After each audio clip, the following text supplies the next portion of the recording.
नमस्कार बच्चों।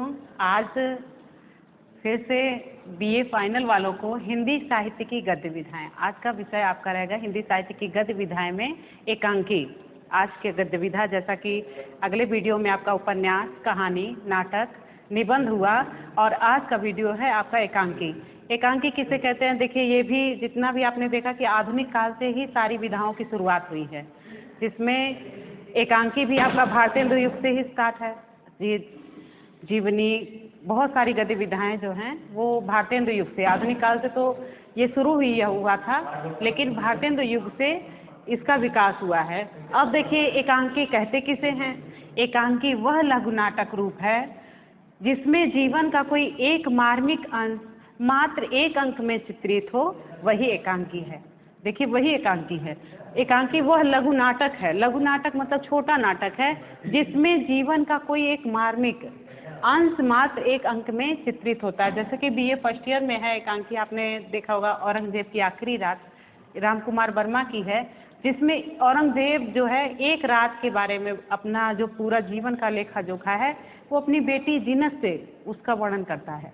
कहते वो मार्मिक, देखिए ना, जीवन का कोई एक मार्मिक अंश मात्र जो एक अंक में चित्रित होता है। अब देखिए, इस एक अंक की सीमा में की गई जीवन के किसी मार्मिक प्रसंग, घटना, चरित्र, परिपोष अथवा किसी एक जीवंत अनुभूति की संक्षिप्त संवादात्मक प्रस्तुति को ही एकांकी कहते हैं। देखिए, इसमें कहते हैं इस अंक की जो सीमा में की गई जीवन के किसी मार्मिक प्रसंग, आपने बता दिया जो बीए फर्स्ट ईयर के सिलेबस में आपके रहा होगा, वो एक औरंगजेब जब लास्ट टाइम में अपनी आखिरी रात में, औरंगजेब की आखिरी रात जो एकांकी है उसमें वो वर्णन करता है वो जीवन का एक, हर मनुष्य के मतलब कोई भी ऐसा पहलू होता है जिसका एक अंश वो व्यक्त करना चाहता है, लोगों को बताना चाहता है, एक अंश में ही उसकी भावनाओं का वर्णन।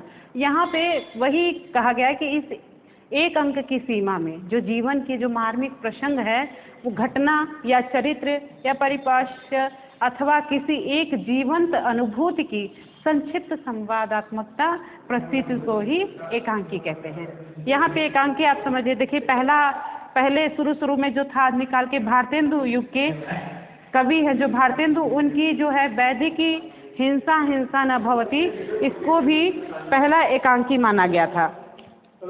अब देखिए, इसमें कहा जाता है कि हिंदी साहित्य में जिस नाट्य रूप को एकांकी कहा जाता है वह पाश्चात्य साहित्य की देन है और उसका विशिष्ट शिल्प है। एकांकी वह लघु नाटक रूप है जिसमें जीवन का कोई एक मार्मिक अंश एक अंक में चित्रित होता है। अब देखिए, हिंदी में एकांकी रूपों की रचना आरंभ भी भारतेंदु कहते हैं कि ये रचना का आरंभ जो हुआ था, एकांकी रचना आरंभ हुआ था, आरंभ जो है भारतेंदु से ही हुआ था, भारतेंदु युग से।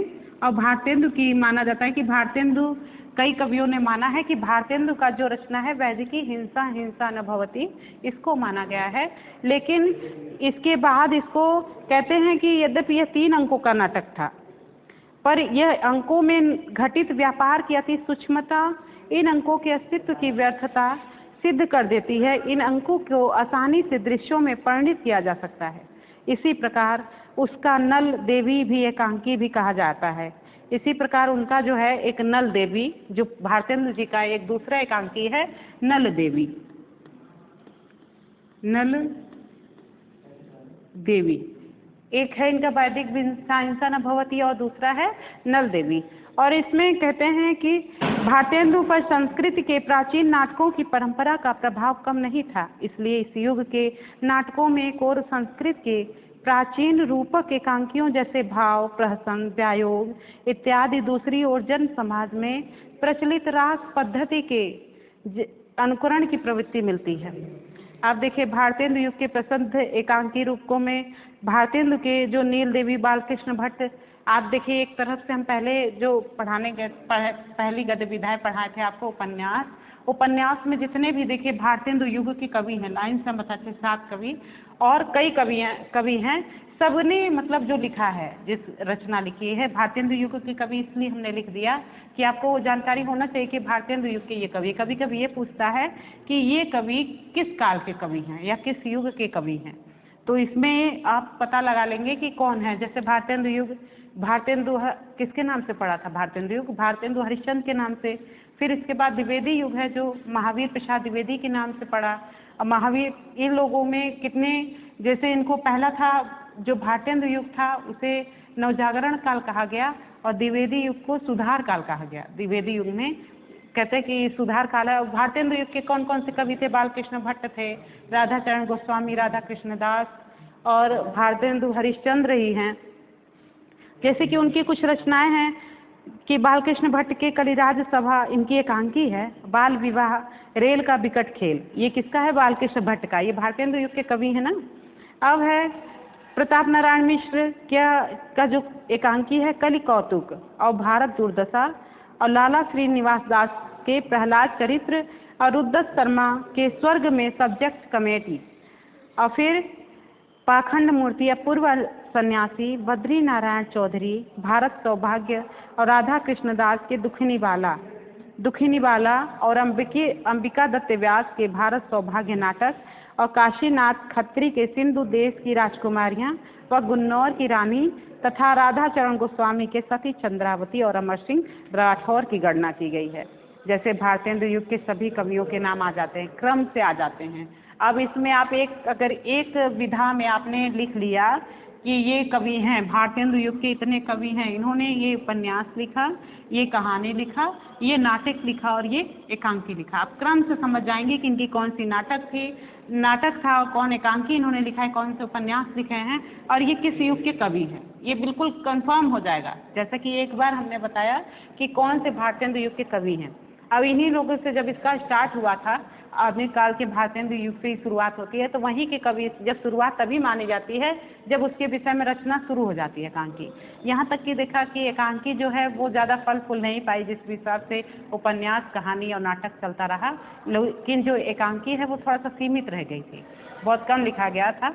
और फिर भी इन्होंने भारतेंदु युग के थे जितने कवि उन्होंने लिखा है। और इसके आगे जो है भारतेंदु युग के सब कवियों के बारे में आपने देखा। फिर इसके बाद है द्विवेदी युग के कवि। द्विवेदी युग के कवि जो हैं इन्होंने भी लिखा कि भारतेंदु और द्विवेदी जो युग है के एकांकी रूपकों में आधुनिक युग के एकांकी रूपकों की संवेदना अथवा शिल्प देखने को नहीं मिलता। वे संस्कृत की प्राचीन नाट्य परंपरा और मध्य युग से चली लोक नाट्य परंपरा का ही अनुसरण करते हैं। और सन 1929 में प्रसाद जी का एक घूंट प्रकाशित हुआ, जो प्रसाद जयशंकर प्रसाद का जो है 1929 में था। ये इसी को माना गया प्रथम एकांकी। प्रसाद का जो एक घूंट है ये 1929 में प्रकाशित हुआ। और इसी समय कहते हैं कि यह एकांकी रूपक अपनी पूर्ववर्ती रचनाओं से पर्याप्त भिन्न स्तर की रचना है। यद्यपि इसमें भी आधुनिक एकांकी के सभी तत्व प्राप्त नहीं होते, फिर भी चरित्र चित्रण की मनोवैज्ञानिक स्वाभाविकता, कथानक की सुसंगठित योजना, समय और स्थल संकलन का निर्वाह, संघर्ष की उत्तरोत्तर तीव्र गामी स्थिति, वातावरण की प्रभावपूर्ण सृष्टि, मार्मिकता इत्यादि विशेषताओं के कारण अधिकांश विद्वान इसे हिंदी का पहला एकांकी मानते हैं। एक घूंट के बाद हिंदी में पश्चिमी ढंग के आधुनिक एकांकियों की परंपरा अक्षुण्ण रूप से चल पड़ी और एकांकी एक स्वतंत्र साहित्यिक विधा के रूप में प्रतिष्ठित हुआ। जैसा कि देखिए इसमें दिया है कि एक घूंट के बाद हिंदी में पश्चिमी ढंग के आधुनिक एकांकियों की जो परंपरा थी वो अक्षुण्ण रूप से चल पड़ी और एकांकी एक स्वतंत्र साहित्यिक विधा के रूप में प्रतिष्ठित हो गया।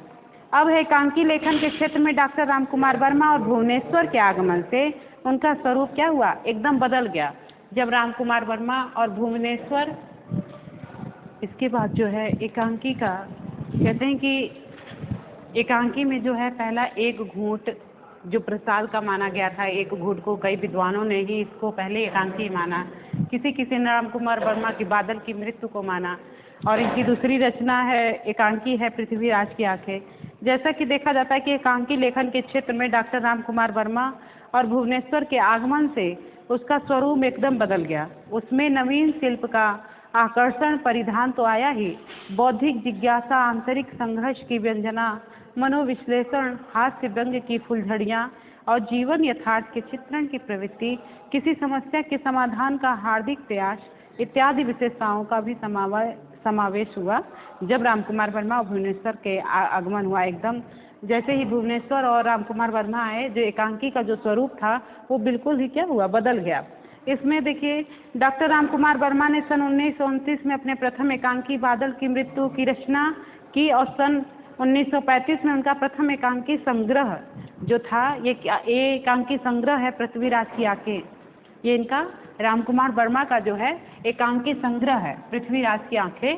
फिर है देखिए कि इन्होंने बादल की मृत्यु की रचना के बाद जो बादल की मृत्यु की रचना की 1929 में और 1935 में उनका प्रथम एकांकी संग्रह पृथ्वीराज की आंखें प्रकाशित हुआ। इसके बाद रेशमी टाई, 4 ऐतिहासिक एकांकी, रूप रंग इत्यादि संग्रह प्रकाशित हुए। वर्मा जी ने एकांकी के सृजन में भारतीय आदर्शों का सदैव ध्यान रखा है। इनके ऐतिहासिक एकांकी इस दृष्टि से विशेष सफल माने जा सकते हैं। भुवनेश्वर पश्चिमी ढंग की नई सामाजिक चेतना और यांत्रिक युग की समस्याओं को लेकर आगे बढ़े और उनका प्रथम एकांकी श्यामा एक वैवाहिक विडंबना, जो इनकी प्रथम एकांकी जो रही है भुवनेश्वर की श्यामा एक वैवाहिक विडंबना, इसमें दिसंबर सन 1933 में हंस में प्रकाशित हुई। सन 1936 में प्रकाशित एकांकी संग्रह कारवां में उपयुक्त एकांकी के अतिरिक्त प्रतिमा का विवाह, शैतान, एक साम्यहीन साम्यवादी, रोमांस और लाटरी संकलित हुई। उनके अन्य प्रसिद्ध एकांकी में स्ट्राइक, ऊसर, तांबे के कीड़े विशेष रूप से स्मरणीय है। जैसा कि भुवनेश्वर का फर्स्ट ईयर में देखिए, फर्स्ट ईयर का सिलेबस में एकांकी अधिकतर है, इसलिए हम बार बार चर्चा किए हैं कि आप लोग उसको पढ़े हैं और आपको ध्यान भी आ जाएगा। स्ट्राइक जो था वो आपके उसमें है, बीए फर्स्ट ईयर के सिलेबस में है, जिसमें भुवनेश्वर ने देखिए सन 1948 और 50 में कुछ सुंदर ऐतिहासिक एकांकियों की भी रचना की। आज़ादी की नींव, जेरूसलम, सिकंदर, अकबर और चंगेज खां कलात्मक की दृष्टि से अधिक सफल हैं। भुवनेश्वर पर बनारस शाह, D.H. लॉरेंस और फ्रायड का गहरा प्रभाव पड़ा था। बदलते हुए सामाजिक जीवन के कटु यथार्थ को उन्होंने बड़ी सफलता के साथ चित्रित किया। परंपरा से एकदम भिन्न पाश्चात्य ढंग की शैली में आज के शिक्षित धनी वर्ग की खोखली और हास्य रूप मानसिकता को नंगा करने में भुवनेश्वर विशेष सफल हुए। स्त्री पुरुष के संबंधों, विशेष रूप से प्रेम, विवाह और सेक्स से जुड़ी हुई समस्याओं को उन्होंने बड़ी निर्भीकता से उठाया। आप अगर रचनाएं देखेंगे, जैसा कि आपने देखा कि पति पत्नी के संबंधों के बारे में इन्होंने स्ट्राइक में भी बताया है। और आधुनिक एकांकी के अन्य समर्थ रचनाकारों में उपेन्द्र नाथ अस्क और उदय शंकर भट्ट और सेठ गोविंद दास और जगदीश चंद्र माथुर के नाम विशेष महत्वपूर्ण हैं। अस्क ने अपने एकांकियों में ज्वलंत सामाजिक समस्याएं उठाई हैं और मध्य जीवन की विकृतियों के चित्रण में भी वो बेजोड़ हैं। अनुभूति की सच्चाई, शिल्प की कसावट, वैविध्य और प्रयोगशीलता उनके लेखन की प्रमुख विशेषताएं हैं। उनके 6 एकांकियों के संग्रह प्रकाशित हो चुके हैं। उनके प्रसिद्ध एकांकियों में पापी, लक्ष्मी का स्वागत, तौलिए और देवताओं की छाया में सूखी डाली, पर्दा उठाओ, तूफान से पहले विशेष रूप से उल्लेखनीय है। देखिए अस्क जी का जो रचना है सूखी डाली, इसकी थोड़ी सी चर्चा कर लेते हैं कि सूखी डाली में इन्होंने कैसा सामाजिक वादों को कैसे रखा गया कि सूखी डाली में एक बरगद का वृक्ष के भांति एक जॉइंट फैमिली की बात करते हैं कि जो संयुक्त परिवार है, जिसमें एक जो मुखिया होता है वो बरगद के वृक्ष की तरह होता है और उसमें जो जितनी भी डालियां लगी हुई हैं, मतलब वो उनके परिवार के सदस्य हैं। उसमें जो इनकी बहू है बेला, वो पढ़ी लिखी शिक्षित है, लेकिन उसको लोग जो कहते हैं कि उसका व्यवहार जो होता है सबसे अलग होता है, सबसे मतलब थोड़ा सा हट के होता है। और वो जब यहाँ के मुखिया के बारे में समझते हैं, यहाँ के प्रेम के, कि यहाँ अगर प्रेम इतना है तो कहीं मुझे एक अलग तरीके से सारी सुविधा या कोई व्यवस्था या कोई भी बात मेरा अलग से करने से कहीं वो डाली अपने आप में ही सूख न जाए, अंदर ही अंदर अपने आप को कोसती न रह जाए। ये जॉइंट फैमिली में एक ऐसा मतलब वृक्ष की बात करते हैं कि जिसमें वृक्ष के सारे तने लगे तो हैं, लेकिन कहीं कोई अंदर ही अंदर घुट नहीं रहा हो, सूख नहीं रहा, अंदर अंदर सूख न जाए, जिसकी डाली सूख जाए। उससे क्या मतलब है, इसी का एकांकी में उसी बात का, उसी मार्मिक दृश्य का वर्णन किया गया है। एक बेला बहू और उसके जो ससुर हैं उनकी बात की कि एक वो बरगद के वृक्ष की तरह हैं। वो बेला बहू जो कहती है, वो कहती है अगर आप अपने आप में हमको जोड़ेंगे नहीं, अपने व्यवहार से हमको अवगत नहीं कराएंगे, हम उस बातों को नहीं समझेंगे, वह इस परिवार में एक सदस्य बन के नहीं रहेंगे, तो हम कहीं ना कहीं एक तरीके से, जब हमारी भावनाओं को कोई नहीं समझता तो एक तरीके से वो डाली लग के भी क्या होती है, सूख जाती है। तो वही उसी की चर्चा इस एकांकी में उपेंद्रनाथ अस्क ने किया है। अब देखिए इनका है, इन्होंने जो एकांकी में और वर्णन किया है कि उदय शंकर भट्ट के एकांकी संग्रह में स्त्री का हृदय कैसा होता है, इसका वर्णन, घूम शिखा, पर्दे के पीछे, अंधकार और प्रकाश और समस्या का अंत, आज का आदमी, महत्वपूर्ण कृतियाँ, उनमें वैदिक युग के सांस्कृतिक परिवेश से लेकर आज के समाज की समस्याओं तक के चित्र भरे हैं। आदिम युग में संबंधित एकांकियों में उनकी अनुसंधानात्मकता प्रवृत्ति और वर्तमान सामाजिक जीवन के संबंधित एकांकियों में समाज की विकृतियों के प्रति तिरस्कार की दृष्टि दिखाई देती है। जैसा कि उदय शंकर भट्ट की जो एकांकी है स्त्री का हृदय में उन्होंने वर्णित किया कि स्त्री का जो हृदय होता है वो कितना कोमल होता है, कितना क्षमावान होता है, उसका वर्णन कि उसका पति कैसा भी हो लेकिन वो अपने पति की ही बन के रहती है। ऐसा करके उन्होंने एक स्त्री के हृदय का वर्णन किया है कि लाख उन पर आपदाएं आ जाए, विपत्तियां आ जाएं, फिर भी वो बहुत जल्द ही क्या करती हैं, क्षमा कर देती हैं और उसको मानती नहीं है। उसी का उन्होंने उदय शंकर भट्ट ने अपनी एकांकी स्त्री के हृदय में वर्णित किया है। अब देखिए एकांकी रचना के क्षेत्र में हिंदी के यशस्वी नाटककार जगदीश चंद्र माथुर का योगदान भी विशिष्ट है। भोर का तारा, ओ मेरे सपने उनके प्रसिद्ध एकांकी संग्रह है। जैसा कि माथुर जी का है भोर का तारा, ओ मेरे सपने, जगदीश चंद्र माथुर को बहुत उपलब्धि भी मिली है एकांकी पे, जिसमें इन्होंने कहा कि माथुर जी के एकांकियों में कुछ घटना प्रधान और कुछ विचार प्रधान एकांकी मिलते हैं। उदाहरण के लिए घोंसले, खिड़की की राह, विजय की बेला और रीढ़ की हड्डी घटना प्रधान एकांकी है। रीढ़ की हड्डी जिसमें भी वर्णित है कि जो लड़का है लड़की देखने आता है और उसमें कमियां निकालता है, उसमें लड़की ठीक जवाब देती, मतलब सटीक जवाब देती है, कहीं आप में भी बैकबोन मतलब रीढ़ की हड्डी है कि नहीं। तुरंत एक शिक्षित नारी का वर्णन इसमें दिखाया गया है कि उन्होंने आधुनिक जीवन की प्राकृतिक परिस्थितियों और पुराने इन्होंने कहा कि देखिए उनके प्रसिद्ध विचार प्रधान एकांकी हैं। आधुनिक जीवन की परिवर्तित परिस्थितियों और पुराने ग्राम्य जीवन के आदर्शों और जीवन शैली के बीच झूलते हुए आज के मनुष्य की दुविधाग्रस्त मनस्थिति का सशक्त चित्रण उनके सामाजिक एकांकियों में मिलता है। किनके एकांकी में? जगदीश चंद्र माथुर के। जैसा भोर का तारा, ओ मेरे सपने, अगर आपके सिलेबस में किसी में अगर इनका कोई वर्णन हो तो आप पढ़े होंगे कि वे ऐसे मनुष्य की दुविधाग्रस्त मनस्थिति का सशक्त चित्रण उनके सामाजिक एकांकियों में मिलता है। उनके ऐतिहासिक एकांकी आधुनिक युग की परिस्थितियों और संवेदना में सामंजस्य के कारण विशेष आकर्षण है। उनकी जो एकांकी ऐतिहासिक एकांकी भी है वो भी आधुनिक युग की परिस्थितियां और संवेदना से सामंजस्य के कारण विशेष कैसा है कि पुराने से भी मिल रहा है, आधुनिकता से भी मिल रहा है और पुराने ऐतिहासिक से भी मिल रहा है। उसकी संवेदना में जो सामंजस्य है, जो सामंजस्य का कारण है, वही विशेष आकर्षण है। और लक्ष्मी नारायण मिश्र, हरिकृष्ण प्रेमी, गोविंद वल्लभ पंत, सदगुरु शरण अवस्थी और आचार्य बृहस्पति ने भी कुछ सुंदर एकांकियों की रचना की। और स्वतंत्रता के बाद एकांकीकारों में विष्णु प्रभाकर, डॉक्टर लक्ष्मी नारायण, धर्मी भारती, प्रभाकर माचवे, लक्ष्मीकांत वर्मा, मोहन राकेश, चिरंजीत, सत्येंद्र शरद, विनोद रस्तोगी, सिद्धनाथ कुमार और भारत भूषण अग्रवाल, गिरिराज किशोर, शंभुनाथ सिंह, रेवती शरण शर्मा, मुद्रा राक्षस, सुधेन वर्मा आदि के नाम महत्वपूर्ण हैं। अतिरिक्त गुरु शरण सिंह, सफदर हाशमी और इष्टा का योगदान भी उल्लेखनीय है। जैसा कि एकांकी के बारे में आज था हिंदी साहित्य में जो जिस नाट्य रूप को एकांकी कहा जाता है वह पाश्चात्य साहित्य की देन माना गया है और शायद ये आगे जाकर फली फूली नहीं। अब इसके बाद है एकांकी के तत्व। अब इसके बाद है एकांकी के तत्व।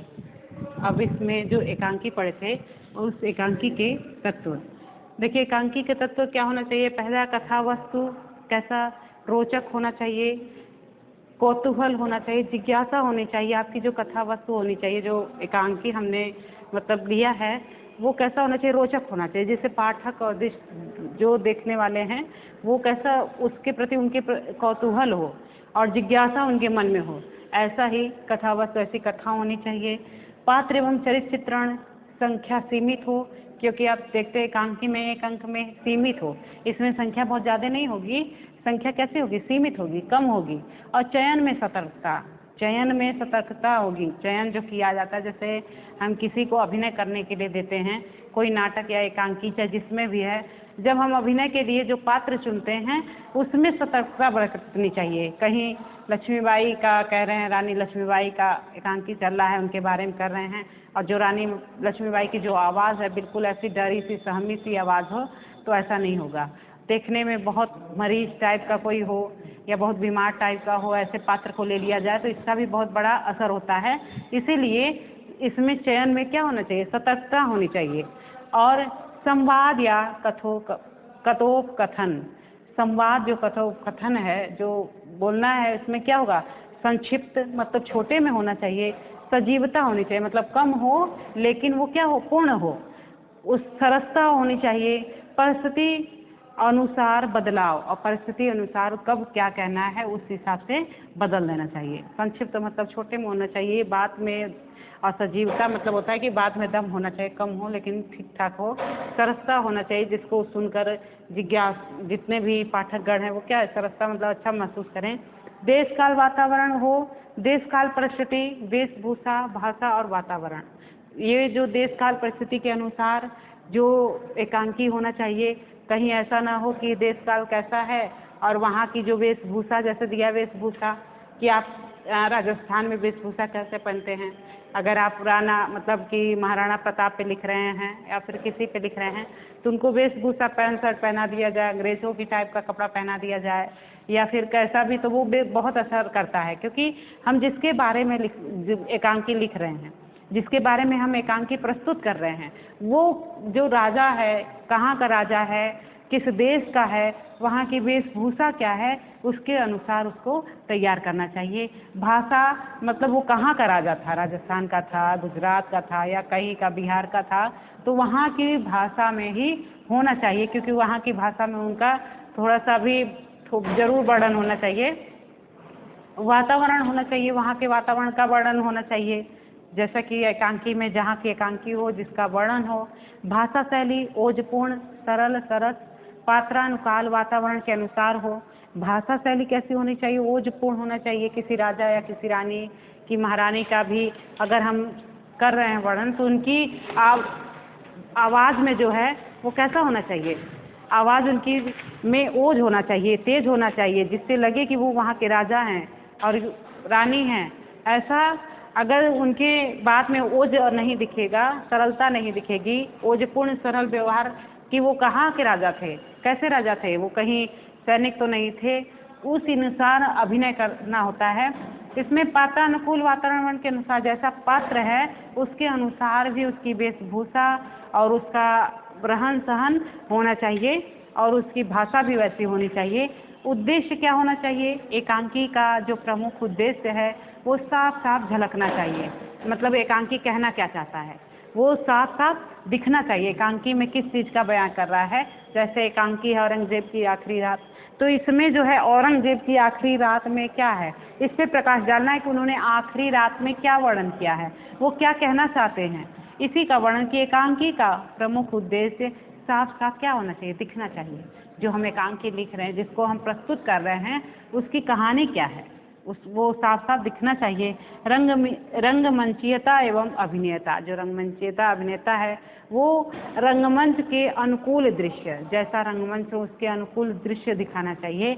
और कलाकार कुशल अभिनय, कलाकार जो है वो कुशल अभिनय, ऐसा नहीं कलाकार हो जिसको खड़े होने भर की शक्ति नहीं है, उसको रंगमंच पे ला दिया जाए, पता चले वो खड़ा हो और तुरंत बेहोश हो जाए, और या फिर बोले भी तो ऐसे जैसे कि वो कितने दिनों का खाया पिया हो और राजा का अभिनय कर रहा हो, ऐसा भी अभिनय पात्र नहीं होना चाहिए। कहीं वीरांगना का हो रहा है, कोई वीरांगना रानी लक्ष्मीबाई का वर्णन हो रहा है, तो उसमें जो स्त्री पात्र रख दिया जाए वो ऐसी है कि वो शर्मीली सी डरी सहमी सी हुई, जैसे कि उसे हवा से भी डर लग रहा हो, वो क्या किरदार निभाएगी। इसीलिए कहा गया है कि रंगमंच के अनुकूल दृश्य होना चाहिए, जैसा रंगमंच बनाया जाता है उसके अनुकूल दृश्य दिखाना चाहिए। और कलाकार और कुशल अभिनय, जो कलाकार जो है उसका कुशल अभिनय दिखाना चाहिए, बिल्कुल उसके आप उसकी हूबहू उतर जाना, कि वो लगे कि हाँ महारानी लक्ष्मीबाई थी, ये महाराणा प्रताप थे, वैसा किरदार बिल्कुल दिखना चाहिए। ऐसा कुशल अभिनय कलाकार में होना चाहिए। जिज्ञासा, सरल एवं छोटे छोटे संवाद, उसमें जिज्ञासा हो, जानने की इच्छा हो, ऐसा कि वो जागरूक हो, कुछ जानने का, कुछ कहने का, कुछ सुनाने का, और सरल हो, और एवं छोटे छोटे संवाद हो। और उस जो एकांकी में, एकांकी की जो भाषा हो कि लोगों को समझ में आए, वो सरल होना चाहिए। और जिसके संवाद कैसे होने चाहिए, छोटे होने चाहिए। एकांकी का मतलब है शार्ट, एक अंक, एक अंक मतलब संक्षिप्त। अब यहाँ पे कम संवाद देखिए, इसमें रोचक कौतूहल जिज्ञासा है। देखिए पात्र चरित्र चित्रण में संख्या सीमित, संख्या भी सीमित होनी चाहिए, इधर छोटे छोटे संवाद भी होने चाहिए। और देखिए इसमें दिया है कि संक्षिप्त, संक्षिप्त कथोपकथन भी क्या होना चाहिए, संक्षिप्त होना चाहिए, लेकिन सजीव मतलब ठोस होना चाहिए। सरसता, परिस्थिति अनुसार बदलाव, परिस्थिति अनुसार कब कैसे गुस्सा होना है, कहाँ पे मतलब किस हिसाब से डांटना है, ऐसे परिस्थिति अनुसार क्या होना चाहिए, भाषा हमारी बदलनी चाहिए, संवाद हमारा बदलना चाहिए। यही एकांकी का तत्व है, एकांकी के तत्व हैं। अब इसके बाद जो है एकांकी और नाटक में अंतर, जैसा कि नाटक का अभिनय द्वारा और एकांकी भी अभिनय द्वारा होता है, लेकिन थोड़ा सा मिलता जुलता है। और दोनों में अंतर देखिए, एकांकी और नाटक दोनों को समझाना। एकांकी में केवल एक ही अंक होता है, जैसा कि हमने बताया कि इनका संक्षिप्त और सीमित रूप होता है एकांकी में, जिसमें एक ही मार्मिक दृश्य, एकांकी की अभी परिभाषा पढ़े थे कि जिसमें जीवन का जो है एक अंश जिसमें मार्मिक वर्णन हो, मार्मिक चीज का वर्णन हो, वही एकांकी है। यहाँ पे देखा दिया था कि पाश्चात्य साहित्य की देन एकांकी है, उसका विशिष्ट शिल्प है एकांकी, वह लघु नाटक है, नाटक का लघु रूप है कि जिसमें जीवन का कोई एक मार्मिक अंश मात्र एक अंक में चित्रित होता है, जैसा कि एकांकी में केवल एक ही अंक होता है। और इसमें कि इस एक अंक की सीमा में कोई जीवन की किसी मार्मिक प्रसंग, घटना, चरित्र, परिपाश अथवा किसी एक जीवंत अनुभूति की संक्षिप्त संवादात्मकता प्रस्तुति को ही एकांकी कहते हैं। जैसा कि देखा गया कि एकांकी नाटक का ये जो है लघु रूप है, तो एकांकी में केवल एक ही अंक होता है। अब वहीं नाटक में अनेक अंक होते हैं, नाटक में कई अंक होते हैं। जैसे कहते हैं ना कि ये नाटक हो रहा है तो इसका ये दुखांत है, सुखांत है, इसके बाद ये वाला रूप है, ये अंक चला गया, प्रथम अंक, द्वितीय अंक, तृतीय अंक करके नाटक में कई अंक होते हैं। और केवल इसका जो एकांकी में है केवल मुख्य कथा होती है, मुख्य कथा पर बल दिया जाता है, मुख्य कथा होती है। और जो नाटक है इसमें मुख्य कथा के साथ साथ प्रासंगिक कथाएं भी होती हैं। इसमें मुख्य कथा तो होगी ही, जो उस समय उससे जुड़ी होती हैं उस भी कथाओं का भी वर्णन है। अब देखिए यहाँ पे एकांकी में है कि पात्रों की संख्या कम होती है, इसमें एकांकी में सीमित होती है, कम होती है। एकांकी मतलब एक अंक, वैसे ही दिखता है कि ये छोटा रूप है उसका, तो इसमें पात्रों की संख्या कम होती है। और वहीं पात्रों की संख्या नाटक में जो है पात्रों की संख्या अधिक होती है। अब है एकांकी दृश्य काव्य का लघु रूप है। दृश्य काव्य का जो दृश्य मतलब देखा जाता है, आप पर्दे पे दिखाया जाता है एकांकी और नाटक, उसी को देखा गया कि एकांकी जो है दृश्य काव्य का लघु रूप है, मतलब छोटा रूप है, और नाटक दृश्य का दीर्घ रूप है। दीर्घ माने बड़ा होता है, नाटक जो है दृश्य का, देखने वाला जो है नाटक वो कैसा होता है, बड़ा होता है, क्योंकि इसमें आप देखिए कि अनेक अंक होते हैं, कई अंक होते हैं, तो उसको देखने में तो समय लगेगा ही। और इसका मुख्य कथा के साथ साथ प्रासंगिक कथाएं भी होती हैं साथ में। और एकांकी जो है ये छोटा लघु रूप है, क्योंकि इसमें एकांकी में केवल एक ही अंक होता है और केवल मुख्य कथा होती है, और पात्रों की संख्या भी क्या होती है, कम होती है, और इसमें पात्रों की संख्या ज़्यादा होती है। समय एकांकी में जो है समय, घटना तथा स्थान पर बल दिया जाता है। जो एकांकी है इसमें समय किस समय का था, और मतलब एक अंक है ना, एक अंक में वो समय भी लिया जाएगा, वो घटना भी किस समय की घटना थी, तथा स्थान पर किस स्थान पर ये घटना हुई थी, ये एकांकी का कौन सा अंक कहाँ से लिया गया, किस स्थान पर लिया गया। जैसे कि औरंगजेब की आखिरी रात में, एक ही इसी को बता रहे हैं, इसलिए बता रहे हैं क्योंकि ये आप को सिलेबस में बीत चुका है, आप इस एकांकी को पढ़ चुके हैं। उसमें होता है कि एक समय घटना, औरंगजेब जो है आखिरी रात मतलब मृत्युशैया पे लेटा हुआ है और जानता है कि अब हमारे प्राण प्रखेरु हो जाएंगे, अब हमारा जीवन नहीं रहा, और उसी रात में वो पूरे जीवन का लेखा जोखा सोचता है और अपनी बेटी से वही उसी का पश्चाताप करता है। तो उस समय क्या थी, रात, और घटना कहाँ की थी, औरंगजेब के महल की, तथा स्थान पर बल दिया जाता है, स्थान कौन सा था, बिल्कुल वातावरण वैसा ही बना दिया जाता है। नाटक में इसका कोई महत्व नहीं होता है, नाटक में ऐसा कोई नहीं है कि किस समय हुआ था, क्या हुआ था, बस ये नाटक उनके रूप मतलब उसके जीवन पर या किसी के भी जीवन पर आधारित जो दिखाया जाता है, उसमें इसका कोई महत्व नहीं है, समय का या घटना का या स्थान का कोई महत्व नहीं। देखिए, एकांकी जो है रंग बिरंगे फूलों का गुलदस्ता है, एकांकी रंग बिरंगे फूलों का एक गुलदस्ता है सिर्फ, और जो नाटक है वो फूलों का उद्यान है, मतलब फूलों का पूरा बगीचा ही है। जैसे कि एकांकी में आप देखते हैं कोणार्क जो है जगदीश चंद्र माथुर का है, और नाटक है चंद्रगुप्त जिसके लेखक है जयशंकर प्रसाद। आप कई नाटक और अभी नाटक इसके पहले हम पढ़ाए थे, अब नाटक और एकांकी में अंतर, क्योंकि ये दोनों एक सफल और दृश्य में दिखाए जाते हैं, इसी नाटक का ही एक छोटा रूप है, लघु रूप है, इसलिए नाटक और एकांकी में अंतर यहाँ बताया गया और एकांकी को समझा दिया गया। अब इसके बाद है दूसरी